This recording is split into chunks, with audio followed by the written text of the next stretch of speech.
in right around this time of the year. It was coming up in mid-July, which is an odd time of the year for bears to emancipate their cubs, and he was also separated from his mom a year younger than we typically expect. So he was just in his second summer at that time. Bears in Katmai generally keep their cubs for 2 to 3 summers. So he was alone for a couple of weeks, and then he was able to find an adoptive mom. Bear 435, nicknamed Holly, who is still very much a presence on the river. And she raised him for a couple of more summers, and now we see him as a successful young adult male. And then 274 walking below us here.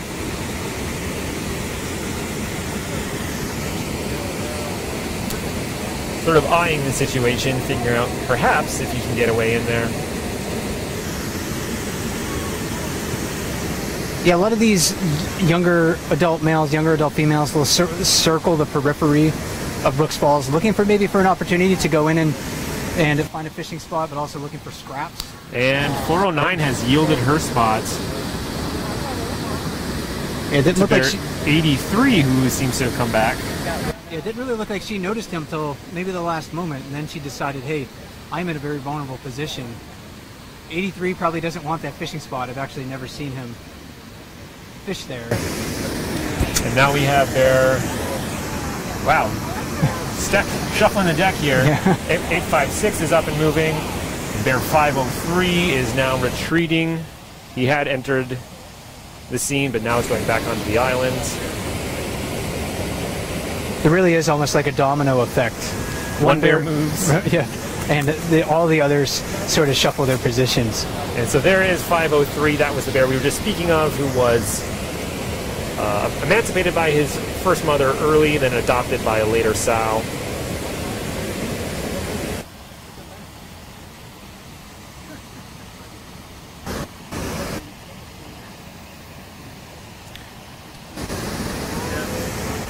So 83 on top of the waterfall there. He's kind of looking down.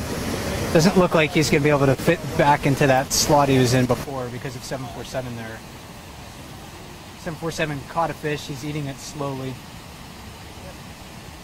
Bear 480 still on the far side, staring into the water. It looks like he's not paying attention to much, but he's very focused on that water right in front of him. Mm-hmm.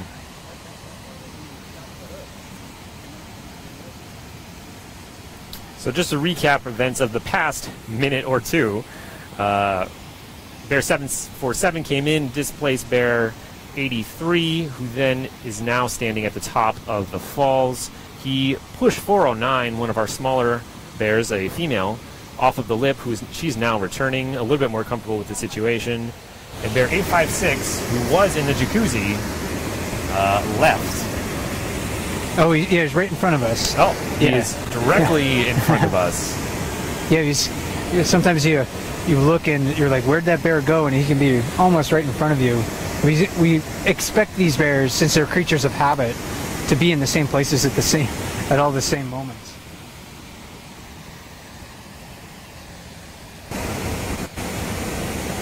If we get a good look at 856 here, he carries the battle scars of a successful adult male.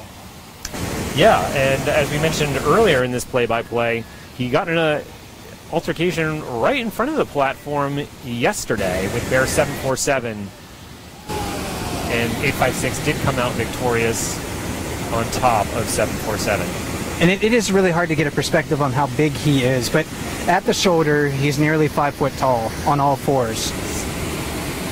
So if he stands on his hind legs, he would be one of those bears where his head is 8 feet off of the ground. He's a very, very large animal. And he's just continuing to walk in front of the platform here.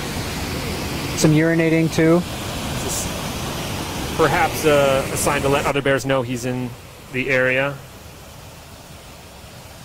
Oh, and a new bear just arrived at the waterfall. And that's number 634, Popeye. Nicknamed Popeye, he does have very large forearms, as all of these bears do.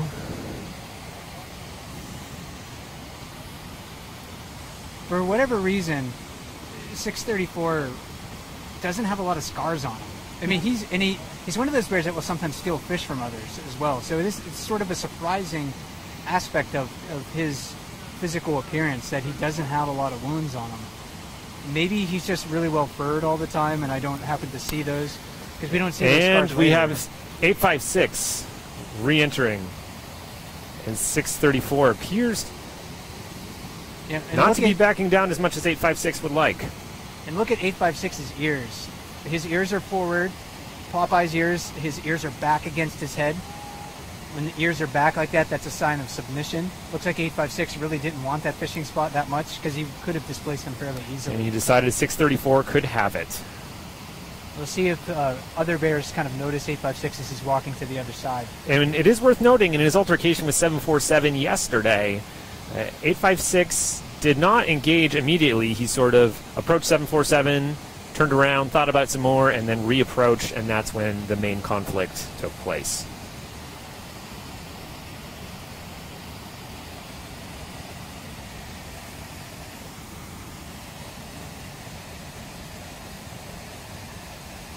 You can see Popeye hasn't really had too many fish this evening.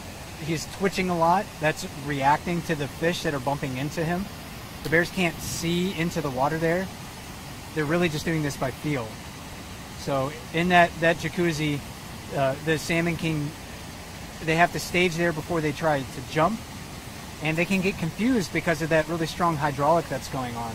Yeah.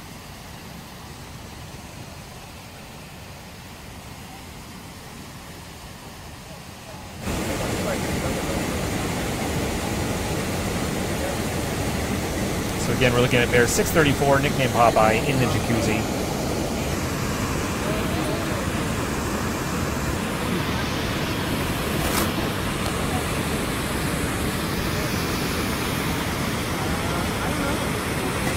They see a lot of different fishing styles depending on what bear it is. Again, the sit and wait technique has been demonstrated quite a lot by the bears that we're seeing.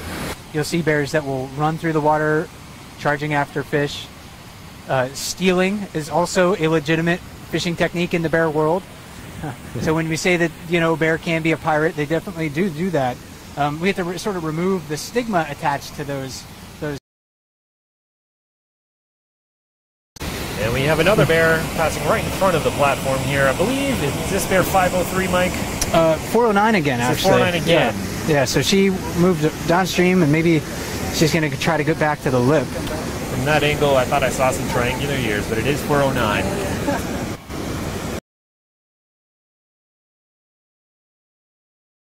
Currently, the only female at the falls, relatively small in comparison to these larger males. A bear with some really blonde ears, particularly in the fall, she'll get darker, and her ears will stay relatively light and blonde. Right, they almost glow against the dark fur that she has. Yeah, and she, again, recently emancipated her two very large cubs.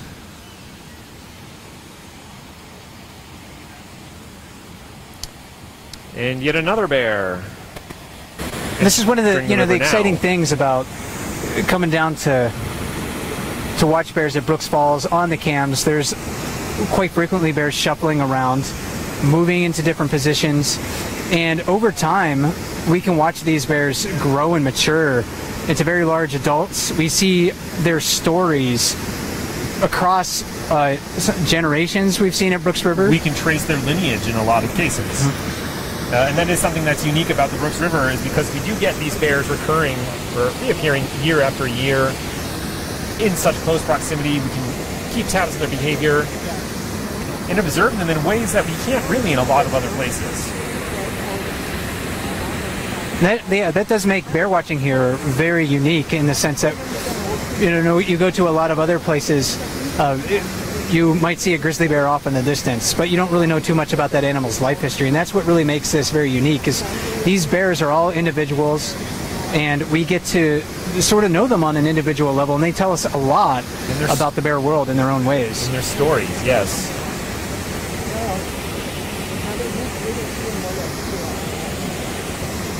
And coming back upstream to the waterfall right now, looks like number 83.